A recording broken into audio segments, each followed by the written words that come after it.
left side or the right side, then it must be the fin side. It ain't the left Thank you, side Solo D, or and the welcome right to another side. episode of On the Fin Side, Christmas edition, as we approach the Miami Dolphins-Buffalo Bills matchup that we'll be previewing. Paul Picken and Brian Catanzaro, you can follow us on Facebook, on Twitter, on YouTube, and on iTunes as well. Todd Bowles, head coach of the New York Jets, former Miami Dolphins assistant head coach, is in stable condition and is questionable for this upcoming weekend to coach. But the most important thing is that Todd Bowles gets healthy. We send our best to him, especially he and his family, as we approach Christmas. Paul, the Dolphins had two Pro Bowlers, not a big surprise, Cameron Wake and Ndamukong Suh, making their fifth Pro Bowl. Were you surprised that the Dolphins didn't have more? Do you see any snubs on that list? Or was this right on the money here with Wake and Suh? I definitely expected Wake and Suh. I mean, both in terms of name recognition and performance. I mean, the two of them, especially actually since Tannehill went down, have been really starting to feed off each other more and more each and every week of this season. And I was a little surprised. I expected a few more names. I think Miami's had some pretty good performers in a number of areas. I was surprised that Landry got snubbed. Basically, I mean, he and Odell Beckham, very similar numbers through the first three seasons of their career, and he just seemed like a guy that was going to be going. Jay Ajayi, I know he's tapered off a little bit in recent weeks with Pouncey's injury, but he did cement his place in NFL history with his back-to-back 200-yard games this year and leading the NFL in broken tackles, being in all the conversations for top-tier running backs. Byron Maxwell was a little bit of an iffy one, even though he does deserve it.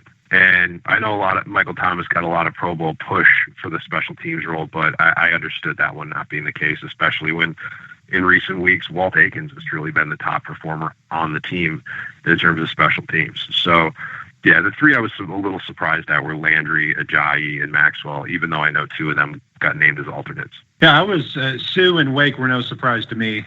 Fifth Pro Bowl, and I always think that 7 Pro Bowls, you start talking Hall of Fame material. I don't think any other Dolphins were snubs, but out of 6 or 7 players, Ajayi, Landry, Byron Maxwell, Michael Thomas, and Walt Aikens as special teamers, maybe a John Denny as a long snapper, I thought it may have been possible that 1 or 2 slip in. But, you know, I don't see any huge snubs. And also Jarvis Landry, I'm glad he didn't make it, so he can't use that against the Dolphins at the negotiating table.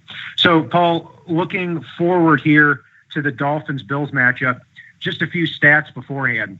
Joe Shad reported that if the Dolphins beat the Buffalo Bills, they have a 92% chance of making the playoffs.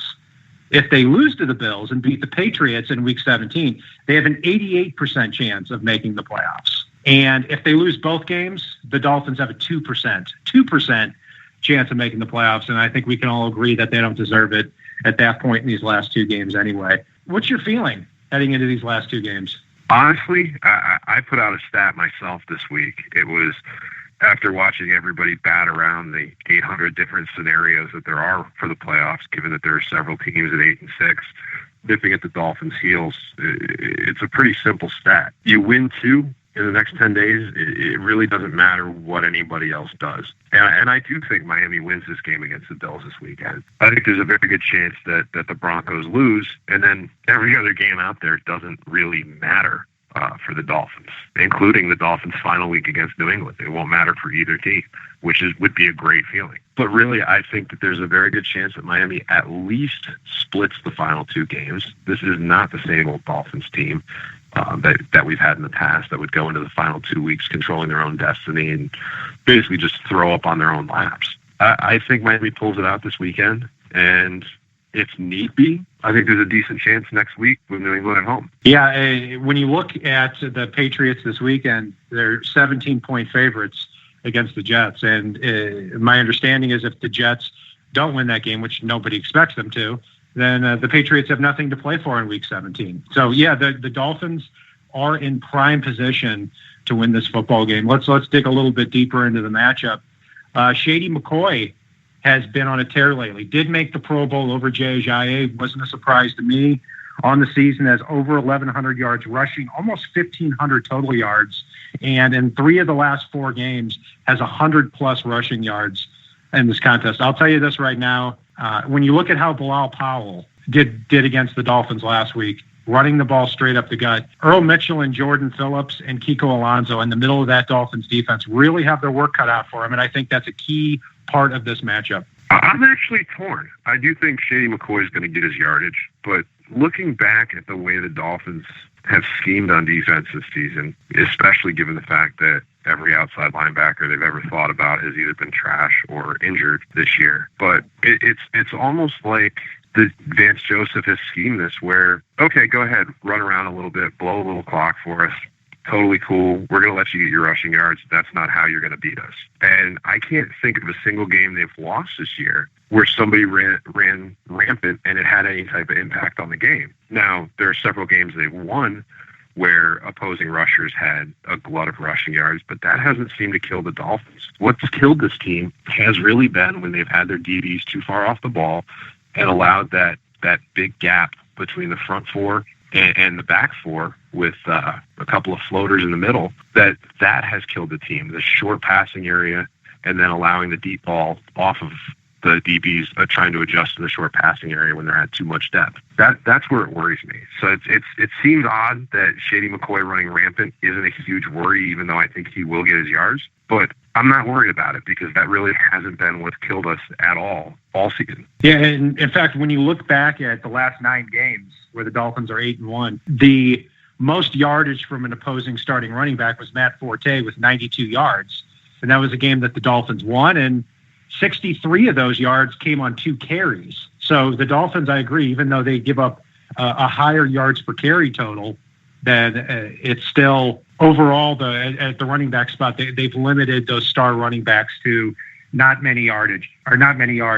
Looking at the rest of the team too, Tyrod Taylor, and this guy was a little runt for us last year. I mean, I think he had completed. He was 33 for 42 at 5 touchdowns last year. Didn't have as much success in the first game against the Dolphins, but I'll tell you what about this guy: 520 rushing yards on the year from Tyrod Taylor, 6 interceptions. He's somebody who drops back and he dinks and dunks and he forces you to beat yourself.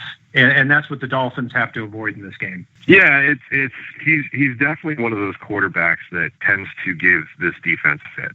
That while I don't worry about the rushing from the running back position, I know when Miami's seen mobile quarterbacks this year, that's been a bit of an issue for them because essentially the defense gets spread out and then the super mobile quarterback, we'll look back at Kaepernick as an example, has some pretty wide lanes to take off through. So that's definitely a worry. As far as Tyrod Taylor completing passes, so long as Miami tightens up those DBs, that's my biggest worry in this game is that Vance is going to outcoach himself. As long as they tighten up those DBs, I don't completely worry about Tyrod Taylor's passing ability. This is a whole different secondary than he faced last year in Miami throwing against. So I'm okay with him throwing the ball. I'm a little more worried about his legs in this one. Yeah, and with the rushing game, with Shady McCoy on fire, with Tyrod Taylor being able to move the ball with his legs, the weather in this game is not going to be the typical Buffalo Christmas weather of 10, 15 degrees and a lot of snow. It's going to be about 40 degrees, but there's a 95% chance of rain. If it really starts to storm there, then it might be a contest of the Dolphins running game against the Bills running game, and that'll be interesting to see. I still think Jay Ajayi is due for a big performance here. He's been kind of like a rat in a cage here for the last couple of weeks. Hopefully he breaks out in this contest. Sammy Watkins was not available in the first contest. Yeah, I do worry about Sam Watkins. I do think he's a big physical, fast receiver, and it's going to be an interesting challenge for Lippett and for Xavier Howard on the outside matching up with him because they are physical themselves. So he may win a couple of matchups there, but hopefully they're not ones that kill us. Yeah, and Byron Maxwell obviously will not play in this contest, or he's doubtful in this. And I'm kind of interested to see how Tony Lippett and Xavier Howard do 2 weeks in a row. I mean, they were fantastic as a tandem last week against the New York Jets. They were tested often. They're 24 years old and younger. If they go heads up against Sammy Watkins and Robert Woods and answer the call too and get the Dolphins a playoff spot, how great that looks for the future of the Miami Dolphins at the defensive back position. One thing I want to talk about in this game, too, is I know we've been waiting for Devontae Parker to break back out of his injury. So hopefully this is the game where we see that happen, with this being a critical moment for the team itself. The other thing is apparently a few Bills players put out this week that Jarvis Landry better have his head on a swivel after that hellacious hit he had earlier this season. Hopefully Miami doesn't have him back returning punts, even though it may lead to a colossal flub from Jakeem Grant. I'd almost rather have that than really have the opportunity for a ridiculously violent collision on Landry. So hopefully Miami's kind of keeping an eye out for that in this game and keeps him a little bit protected, even though it's probably a hard thing to do with a guy like Landry. I mean, he's too critical to their success down the stretch. I'll tell you, I hope Jarvis Landry is returning punts, and even with what happened last game, hope he takes it to the house. I want Jarvis Landry returning every punt till the end of time.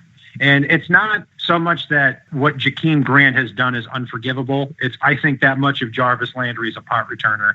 I think he catches the ball. Unless he's getting run into by Kenyon Drake, he doesn't fumble, and he moves immediately upfield. And he's arguably the best wide receiver in the league after the catch. I want him returning punts, and I hope he does so in this game too. Lorenzo Alexander, Pro Bowl outside linebacker for the Bills, 11.5 sacks on the year, is going to be a big test for the Dolphins. Had a sack in his first contest. I've never seen anybody like this ever in the NFL, because he's played 11 years in the NFL, started 13 games, and this year the guy comes out of nowhere at 33 and makes the Pro Bowl. Great story.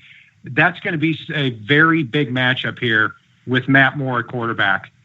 Brandon Albert and Jawan James in pass protection against Jerry Hughes and Lorenzo Alexander.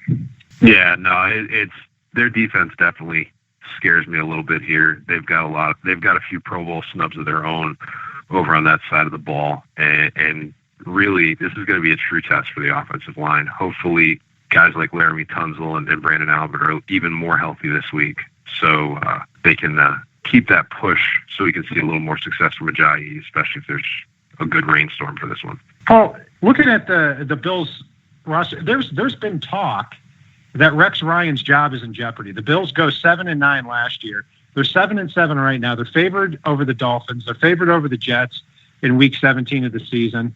I mean, it seems like we're having this conversation every couple of years. Why is this guy supposedly his head's on the chopping block here heading into Week 16? I'll say good, because I fear Rex Ryan as a coach. He has a lot of fun. His players love him 99% of the time. He actually is a very damn good coach when he gets the pieces that he wants in place. So if they're willing to part ways with him before he's able to do so, hey, I'm all for that. Keep Buffalo as not a powerhouse in the AFC East. Get a new coach in that wants to completely change personnel and get rid of some of their good players. I'm all for that. Put them in rebuilding mode. Good for you. Hey, maybe Rex won't get a head coaching job and Miami can pull his ass down to be the defensive coordinator under Gase for a couple of years. I'll take that in a heartbeat. Miami's got the pieces in place to be able to run a very good Rex Ryan defense. So, hey, go ahead, cut him loose. I'm fine with that. Yeah, I've always liked Rex Ryan as a head coach. I also like Vance Joseph way more than you do as a defensive coordinator. And I think there's been talk as well that Vance Joseph is starting to get some talk around the league as a head coaching candidate. I think that the Dolphins are going to keep him around and be able to retain him for another year. But I do hope that the Dolphins and Vance Joseph, they play their cornerbacks a little bit further up on the line of scrimmage. My bigger problem with the Bills here is that they're siding with the GM, it seems like, Doug Whatley, over Rex Ryan. I mean, blame the GM who re-signed Tyrod Taylor to a $92 million contract, who traded 2 top 10 picks for Sammy Watkins, who can't stay healthy, and is really a second-tier receiver and a borderline 1,000-yard receiver even when he is playing. And not to mention Shaq Lawson, they drafted in the first round, and he doesn't play for the first half of the year. It doesn't make any sense to me. Reeks of the 49ers all over again. Yeah, it's a cluster up there, and I'm more than happy to say that they're in the same division as my team at this point, because it sounds like that front office is a little hosed in ways that Miami was circa 2003, 2004. So have fun, Buffalo fans.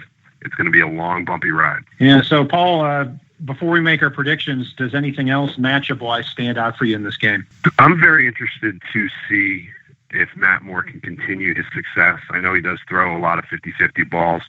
I know last week was his career best in a lot of areas, which was nice to see.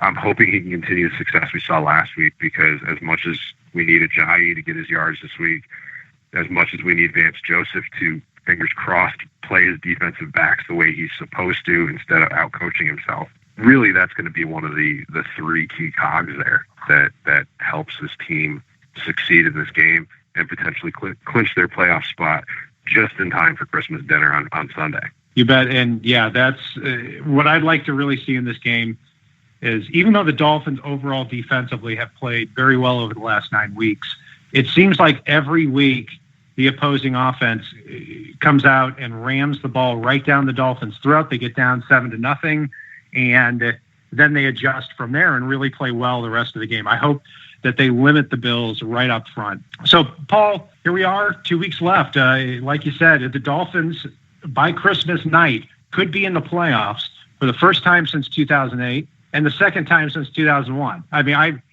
2001, I was in high school. And since high school, I've seen one Dolphins playoff berth in 2008. I mean, it's time. So what's your prediction for this game? I actually have the Dolphins winning 34-23. I think the Bills will put up some points. I think Shady will get some yards. I think Sammy will break free once or twice in this game. But overall, I just think the Dolphins are far too talented of a team right now. They're riding a lot of emotion. They're playing as a team, and they're having fun out there on the field. And I think that continues this week. The only caveat I'd say to that, and I know I keep harping on this, but if they come out and I see our DBs 15 yards off the ball, I am just going to throw things for 3 hours, because it's going to piss me off that much, because every game we've lost this year, that has been the case. Every game we've won this year, they've been up on the ball, jamming receivers at the line, and playing physical. It doesn't take a rocket scientist to see that has been our Achilles heel or our biggest strength that's really set the tone for the rest of the team. So that needs to take place. But I do see the Dolphins winning 34-23. High-scoring game, especially between the Bills and the Dolphins. I'm going to go on the other end of the spectrum. Like you said before, Paul, the Dolphins have to at least split these last two games, not to guarantee a playoff spot, but to really give themselves a good chance. I have the Bills winning this game 17-13. I think it's going to be a low-scoring game in the rain. I think it's going to come down to the Dolphins' running game against the Bills' running game, and the Bills barely edge them out. But I do think that the Dolphins are going to take care of business the following week against New England's backups, hopefully. Anything else, Paul? Yeah, I just want to say to the folks out there, especially if you're up in the Buffalo area, if you get a chance for game day morning, there's going to be a write-up that one of the Buffalo beat writers, Nick Wooten, did for both the Batavia Daily and the Niagara Times. That essentially I helped contribute a little bit, giving him some opposing team viewpoint.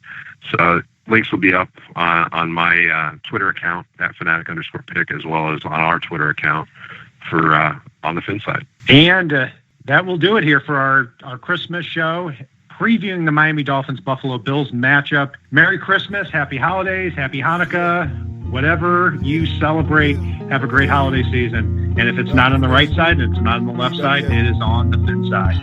So, D, take us home. It ain't the left side or the right side, then it must be the Fin side. Inside. It ain't the left side or the right side, then it must be the Fin side. Listen, Dolphins fans across the land all tuning in to see what Brian, Cat, and Paul about to do again.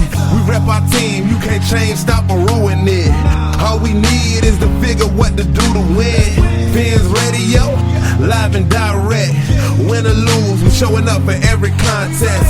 No puppet talk, it's all raw and unfiltered. Voice of the fans when the season looks peculiar. Rockin' aqua orange over here, then you familiar. Every week they coming through our speakers to fulfill the crave we have to hear about our team and all the latest news.